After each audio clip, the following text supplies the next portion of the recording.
All right, we are doing a walk around of the 1994 TVR Chimaera, rebuilt with 4.6. I'm going to do just a quick full walk around here.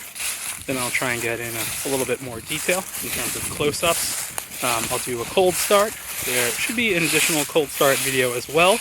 I'm also going to try and do a driving video, sort of convey the sound of the car in motion, because that's definitely one of the big selling points when it comes to TVR for sure. So in terms of the paint, as typical of a fiberglass car, there are kind of a lot of rock chips, especially on the front. I'll try and show as many as I can within reason. I might miss a couple. So in here, and just along the front of the bumper as well, kind of leading face, a bit of rock chips there, here as well. A few. Sorry, it's a little hard to get on video. A couple on the hood there. There is a little bit of a spider web crack here. Again, a little hard to get that on video, but doing my best, and I'll gladly provide any close-ups if needed. Moving down the side of the car, the mirrors have a bit of rock chipping on the leading edges. This mirror itself is a bit loose. It tends to droop as you're driving. I believe this probably happened during transport when they had folded the mirrors when it was loaded on the boat. There's a grub screw to tighten that up. It's a little hard to access. It's not something that I've done yet, but that's the issue with that, because you will tend to see this sort of droop as you hit some bumpy roads. A little bit of clear coat issues here. A little bit of this Velcro here, which is how the roof is adhered. This is Velcro is typical for the car. It tends to lift on older cars, so this has been additionally riveted to keep it from lifting. A little bit of a scratch here. Some stuff on the side of the car. Down below, just because of the nature of the wheel wells, a little bit of rock spray in the wheel wells. Down below, a couple small marks on the very, very bottom. Very difficult to see in normal use just because how low it is. Moving around the rear of the car, a little bit of spider webbing in the fiberglass. Again, very hard to kind of convey on photo, but it's typical of fiberglass cars of this age. They tend to get a little bit of spider webbing in the paint.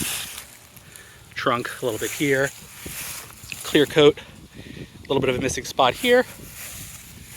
Tiny mark, same thing, clear coat issue there. On the rear bumper, a little bit of stress marks in here.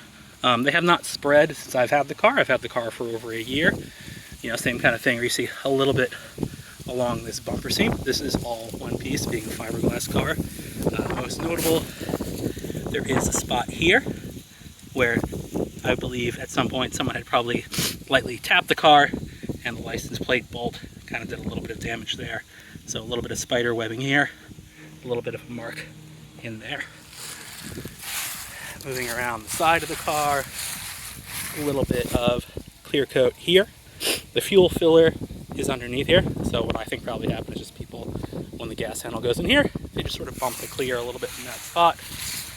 Some more sort of touch-up paint there, a couple rock chips on the side. Same kind of thing in here.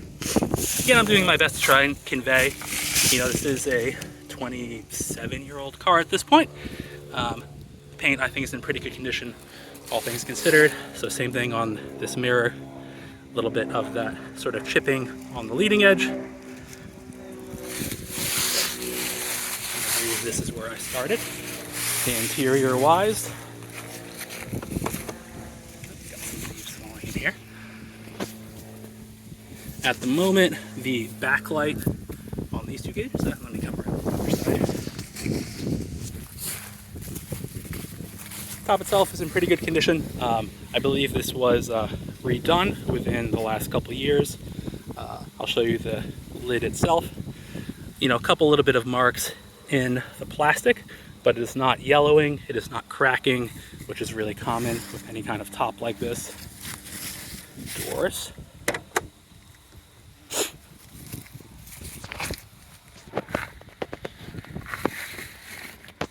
So all the gauges are functional. The backlight on these two gauges is currently not functional. Sorry. I believe it's just the bulbs.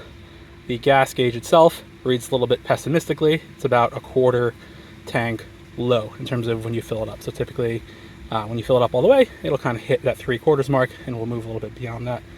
But all the other gauges functional as they should be. The tach itself has a little bit of a bounce to it in terms of when you're driving the car. It tends to move a little bit. I've read online that this is typically a byproduct of the MagnaCore wires, which are a low resistance wire. So basically the tach pickup sees like a ghost pickup and will sometimes kind of double read. I've noticed when I drive it, basically you'll have that little bit of variation. Once you get over 3,000 RPM, it looks pretty steady from there. I haven't looked into it much beyond that because it's never bothered me, but I believe going to a higher resistance main lead is the solution to that. Blaupunkt radio. In terms of lowering the top, I'll do that really quick. We'll just pop that spar. That will drop there. We will show you under the hood. So underneath here, pull. I always kind of push it back forward just to reset it because there is not quite enough return string to relatch it. So just push that back in and you go to relatch.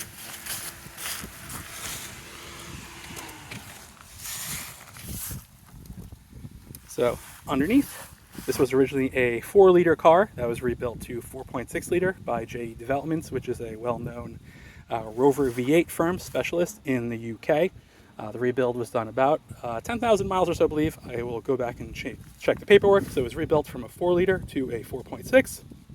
Also got a slightly more aggressive cam. I had to check and see if there was any head work or port work or anything of that nature done. Catalytic converters is still intact. Silicone hoses, upgraded cooling tower. Like I said, I will do a more comprehensive mod list on the listing itself. And then I'll just give it a quick start for you.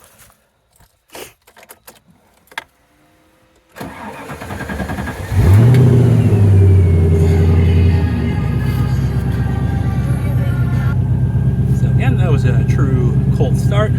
There will be a separate video of just a cold start alone with the helper, just so you can make sure that there's nothing going on coming out of the exhaust on a cold start.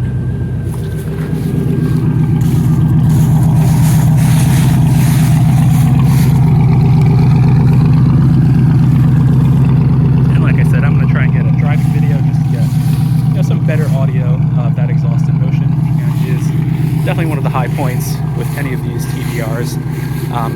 For the buyer, I'll also definitely do another walk around just showing, the controls and things like that, because being a British car, there are, a raft of unmarked buttons and switches and other eccentricities, to say the least. But like I said, if you have any other questions, please feel free to ask. I will gladly answer them to the best of my ability. I'm trying my best to present the car as honestly as I can. I put about 6,000 miles of use of it in my ownership over the last year, and it's definitely been a fun, unique car, and I hope whoever ends up with it will also appreciate it. Thank you.